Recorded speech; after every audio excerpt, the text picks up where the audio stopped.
Halo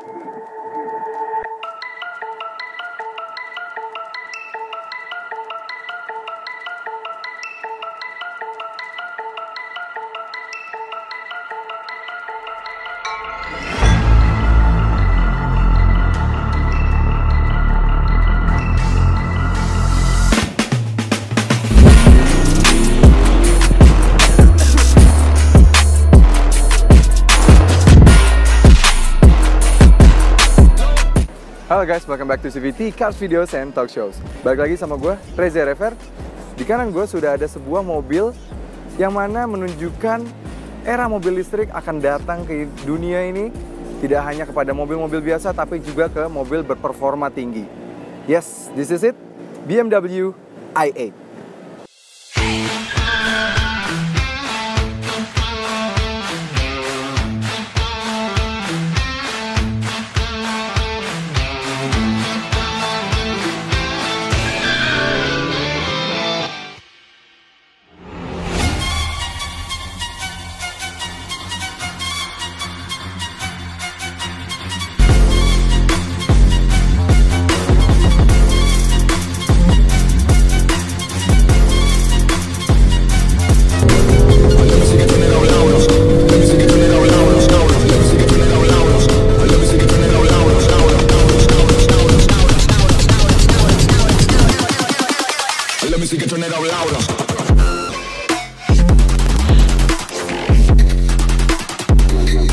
Kenapa bisa gue bilang ini adalah mobil yang bisa memperlihatkan bagaimana hypercar nanti di masa depan? Yes, karena di 2030 semua pabrik-pabrikan di seluruh dunia sudah diwajibkan untuk hanya memiliki line up elektrik. Dan bayangkan saja, sudah banyak pabrikan-pabrikan lain nanti seperti Lamborghini jangan-jangan ikut-ikutan sudah membuat mobilnya terelektrifikasi. Dan ini adalah mobil hypercar atau supercar dan sports car, performance car yang bisa menggabungkan antara motor listrik dan juga bensin. Nah, kita akan bahas hari ini bagaimana performanya, bagaimana serunya membawa mobil yang menggabungkan dari dua dunia, mobil listrik dan bensin, bisa menjadi satu kesinambungan dan memiliki performa yang sangat luar biasa. Pertama-tama aku akan bahas dulu bagaimana sih cara menge-charge si mobil ini. Yes, mobil ini sistem hybridnya seperti mobil-mobil PHEV, dia plug-in electric vehicle, jadi dia bisa kita cas. Ini seperti ini kita cas di Aeon Mall BSD. Dan seperti yang pernah kami jelaskan juga di review Ioniq, kita bisa menge-charge mobil-mobil ini melalui port-port charging yang sudah disediakan oleh PLN. Cara mencarinya melalui aplikasi Charge In, dan kita bisa cari di beberapa lokasi di Jakarta maupun di Jakarta sekitarnya. Di Aeon ini termasuk yang medium fast charging, sehingga kalau untuk mobil ini yang memiliki kapasitas baterai 11,6 kWh, dia hanya butuh 1 jam saja untuk sampai full charge. Di Gambir hanya butuh setengah jam saja, jadi luar biasa cepat ya. Nah, jadi opsi kedua adalah nge-charge di rumah. Opsi kedua charge di rumah itu membutuhkan sekitar waktu 4 jam sampai 5 jam tergantung kapasitas voltase di rumah kalian masing-masing. Untuk yang ketiga, caranya adalah sering-seringlah rubah ke mode sport. Yes!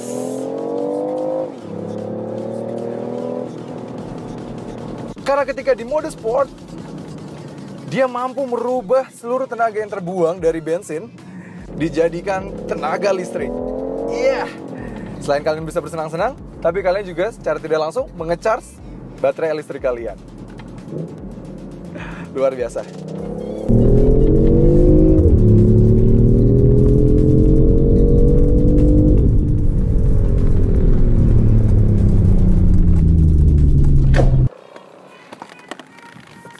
Mari kita berhenti sebentar dan kita membahas apa aja sih fitur-fitur perubahan pada BMW i8 ini.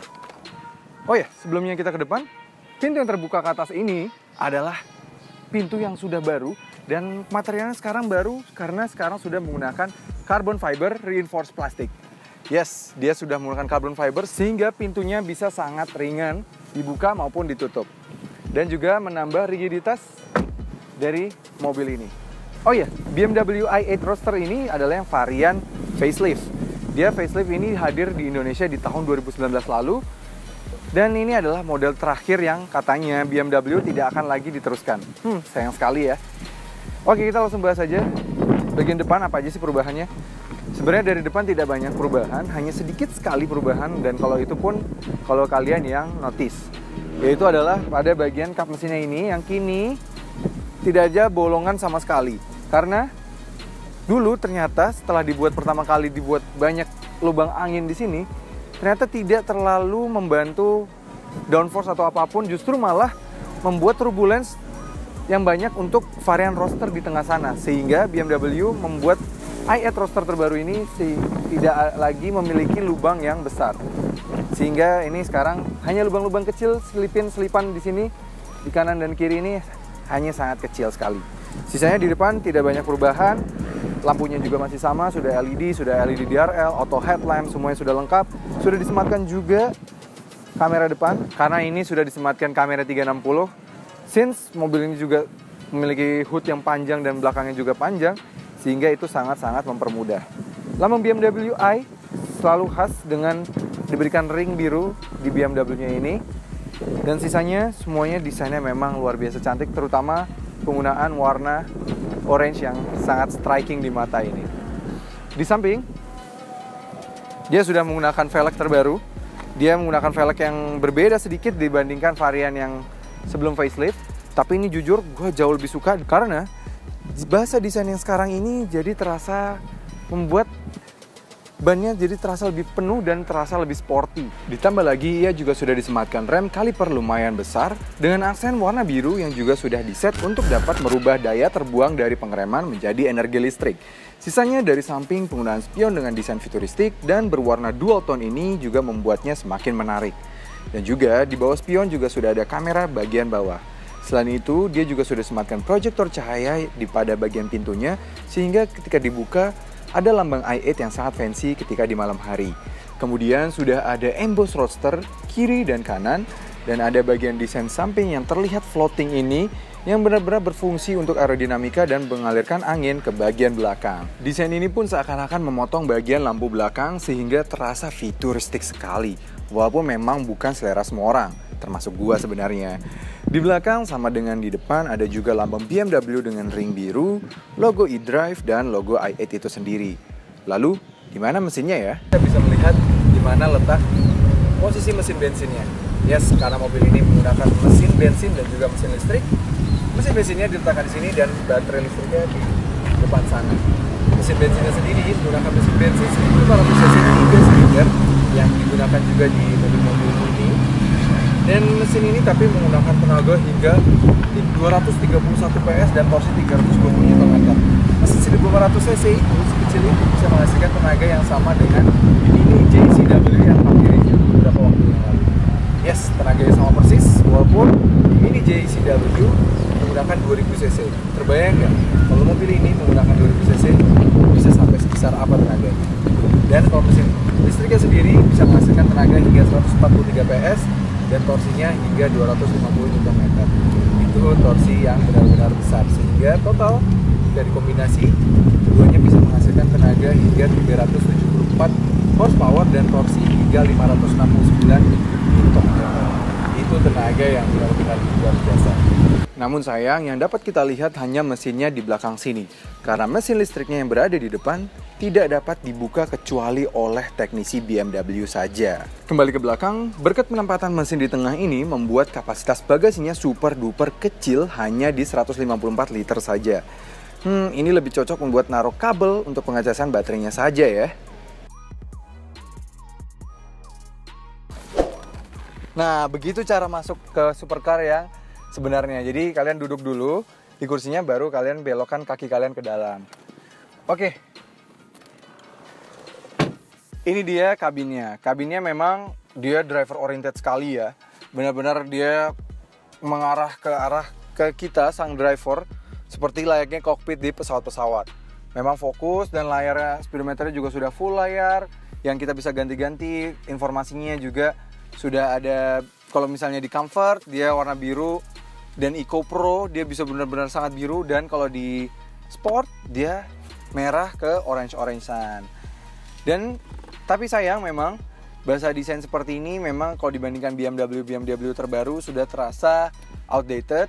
Memang sih mobil ini nantinya tidak lagi dilanjutkan, sehingga memang nampak sekali BMW tidak banyak merubah pada bagian interior, hanya penambahan carbon fiber aksen ini yang hingga sampai ke pintu-pintu dan door trim. Sisanya AC sudah dual zone climate control, jadi penumpang bagian sini juga bisa merasakan temperatur yang berbeda, dan lainnya pastinya seperti layaknya supercar lainnya, tidak banyak ruang penyimpanan karena memang kami ketika mau mengecas HP saja juga kesulitan di sini, dan menaruh barang juga mencari tempatnya juga cukup sulit di sini. Hanya ada 2 cup holder di sini, 1 dan 2, sisanya tidak banyak ruang penyimpanan sama sekali. Dan juga sayang sekali walaupun sudah menggunakan iDrive, tapi dia masih belum ada sama sekali Apple CarPlay maupun Android Auto. Ya, di sini masih sangat basic, dan bahkan jika dibandingkan dengan BMW M2 Competition yang kami bilang sudah tertinggal zaman, ini lebih ketinggalan zaman lagi. Bahkan navigasinya pun tidak update, sehingga ya terasa jadul di sini. Hanya koneksi melalui USB, AUX, dan juga Bluetooth saja. Tapi nggak apa-apa, karena teknologi mesinnya semuanya sudah sangat luar biasa.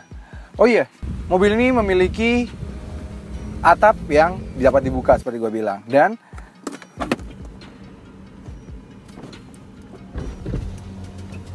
proses pembukaannya, dia memakan waktu yang cukup cepat, hanya di 11 detik saja. Itu termasuk cukup cepat untuk ukuran convertible, dan ini juga dapat kita lakukan sambil berjalan di kecepatan 40 km per jam. Jadi itu sangatlah luar biasa bagus. Sebaliknya, untuk proses penutupan membutuhkan waktu sekitar 13 detik. Di bagian pintu sudah terdapat embos BMW i8, namun sayangnya untuk setir sendiri selain terlihat sudah mulai termakan oleh waktu, untuk pengaturannya masih manual. Meski begitu, ia tetap disematkan pedal shift, cruise control, dan juga audio steering switch. Sisanya yang kami suka lagi di depan sini pastinya adalah kursinya. Dan kursinya masing-masing untuk kiri dan kanan sudah dilengkapi dengan elektrik, dan sudah ada 2 memory seat, sehingga cukup canggih dan dapat menemukan posisi terbaik dalam mengemudi kita. Walaupun tidak banyak ruang penyimpanan di tengah sini, hanya ada 2 cup holder, tapi minimal di belakang kursi belakang kita terdapat 3 ruang penyimpanan yang dipisah oleh 2 buah sekat, sehingga terdapat ruang penambahan sehingga kita bisa menaruh misalnya seperti tas ataupun ya tas-tas yang tidak terlalu besar, kita bisa taruh di belakang dari kedua kursi ini. Jadi minimal masih ada, dan juga ditambah dengan glove box di tengah sini, walaupun memang sangatlah tidak besar. Sisanya spion juga tengah sudah elektrokromatik, sudah ada lampu LED, sudah ada chime dari BMW yang kalau kita nyalakan, suaranya tuh benar-benar seperti high tech. Dan bahkan BMW i yang terbaru, semua suara-suara dari chime-nya sudah di-set langsung oleh Hans Zimmer. Bayangin saja, Hans Zimmer yang mengeset suara-suara dari Star Wars, Batman vs Superman, dan juga berbagai macam, semuanya sudah di-set oleh si Hans Zimmer, sehingga suaranya jadi benar-benar seperti suara-suara mobil yang ada di film-film. Tapi saya memang untuk di BMW i8 ini yang termasuk BMW i yang pertama bersama dengan BMW i3 itu masih belum ada, sehingga ya cukup lah, tapi suara ketika kita nyalakan suaranya sudah cukup high tech. Oke, nothing much interiornya, yang penting interior itu nggak penting, yang penting performa dari mobil ini dan keseruan membawa mobil ini. Oke, gue langsung menjalan lagi. Jangan lupa selalu pakai seatbelt dimanapun kalian duduk.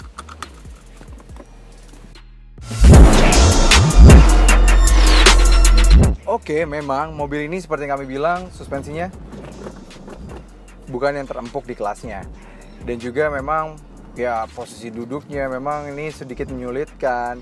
Dan juga ya pasti namanya living di mobil yang proper, hampir bentuknya seperti supercar gini, pasti memang tidak semudah dengan mobil-mobil yang berpintu 4 pastinya, atau yang berpintu 2 biasa, normal gitu ya. Tapi jujur, ini adalah mobil yang cukup enak untuk dibawa daily. Satu, lihat, radius putarnya ini juga cukup mudah. Ini putaran balik yang cukup tight, tapi dia juga bisa tetap berputar balik. Tidak harus sampai berkali-kali kita mengulang berputar baliknya. Jadi ini cukup oke mobil ini. Satu itu. Dua adalah ketika kami melewati jalanan-jalanan yang memang agak sedikit curam dan nanjakannya sedikit tajam gitu ya. Kami sedikit takut awal-awalnya, takut bahwa depan dari mobil ini akan kena dan gasrok gitu, ibaratnya bunyi krok, atau takut merusak bumper bagian depan. Surprisingly, tidak sama sekali. Ini masih oke, dan kami tes juga ketika kami masuk mundur mobilnya dan keluar maju gitu pun tidak pernah ada masalah sama sekali. Luar biasa. Jadi ini benar-benar mobil untuk daily. Ditambah lagi, bayangkan saja misalnya kalian di rumah charge full, listrik di rumah dengan charger hingga 4-5 jam di rumah ketika kalian tidur. Bayangkan saja itu sudah range-nya bisa membuat kita dari poin A ke B sejauh 50 km. Misalnya kantor kalian tidak sampai 50 km dan di kantor kalian sudah mengecas lagi, di kantor 50 sampai full lagi, kalian di kantor misalnya sampai 8 jam, pulang lagi ke rumah tidak sampai 50 km lagi, di rumah ngecas lagi, bisa-bisa kalian sehari hanya butuh 16.000 saja untuk berpergian. Itu artinya mobil ini running cost-nya bisa-bisa semurah motor. Luar biasa bukan? Itu semua bisa dicapai ketika listrik ini memiliki kapasitas yang mencukupi dan tinggal aktifkan aja full mode EV yang ada di bawah tombol start stop ini. Dan tanpa mode EV pun, ia juga tetap memiliki figur sensi mobil ini luar biasa. Yes, karena di dalam kota saja, mobil ini jika sudah dikombin dengan motor listriknya dan kita menggunakan antara hybrid performanya, kita di dalam kota masih bisa mendapatkan 1:11,1 km per liter. Itu figur yang luar biasa untuk sebuah supercar seperti ini. Dan untuk rute keluar kota, dia juga masih bisa mendapatkan 13,5 km per liter.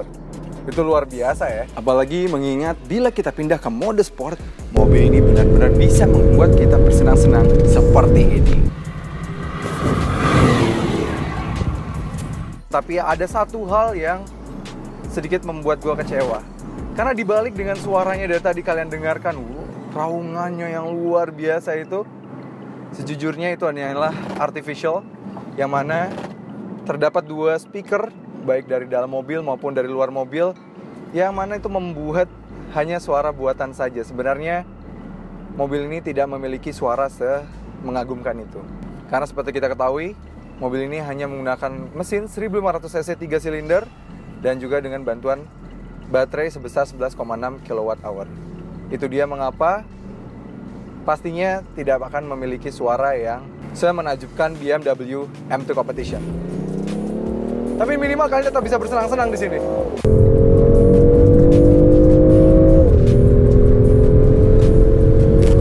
Bagaimana dengan akselerasinya? Sekarang kita tes dulu akselerasinya. Pertama-tama kita rubah dulu ke mode sport. Matikan dulu traction control.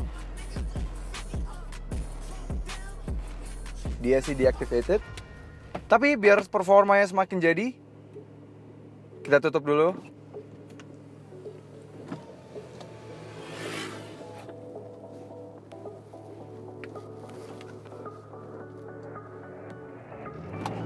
Kita tes 0-100 ya.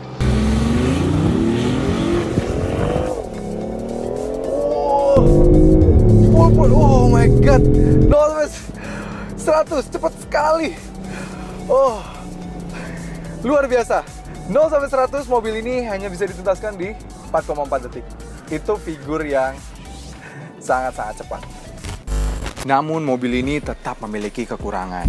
Memang seperti layaknya roadster atau cabriolet convertible yang lainnya yang menggunakan soft top terutama, pastinya kekedapan kabin agak sedikit terkorbankan. Meski mobil ini sudah suara mesinnya hampir tidak ada ketika di mode comfort, apalagi mode e-drive, tapi tetap saja suara dari luar itu sangat terdengar. Bahkan kami pernah di kemacetan, kami bisa menguping sebuah percakapan dari pengguna motor yang sedikit tertegun dengan mobil ini, dan dia bilang, kayaknya Atta Halilintar deh yang bawa mobil, padahal yang bawa mobil gua. Aduh.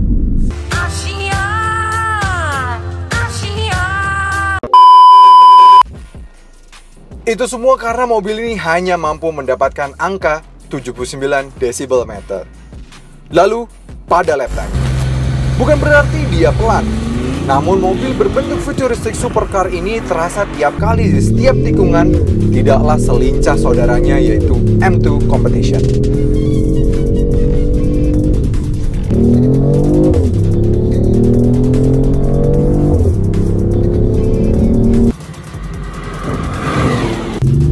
Memang kerap kali pada lurusan panjang ia dapat bantuan boost instan dari tenaga listriknya sehingga bisa mencapai kecepatan lebih tinggi.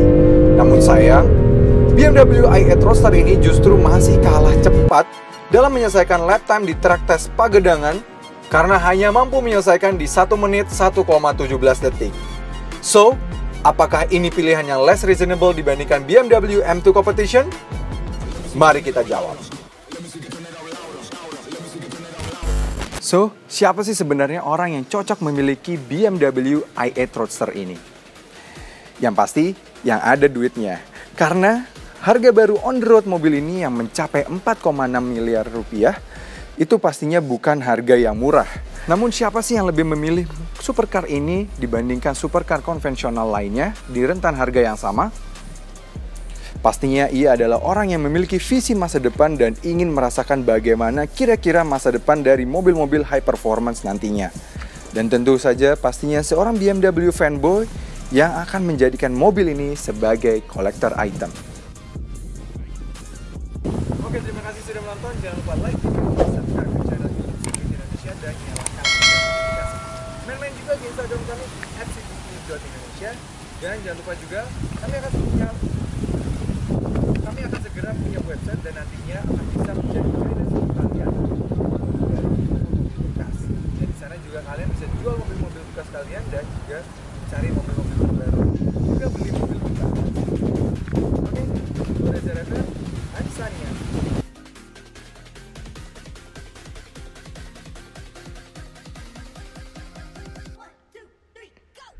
Support channel kami dengan cara tonton video-video kami yang lain ya. Dan juga jangan lupa klik tombol subscribe di kanan sana.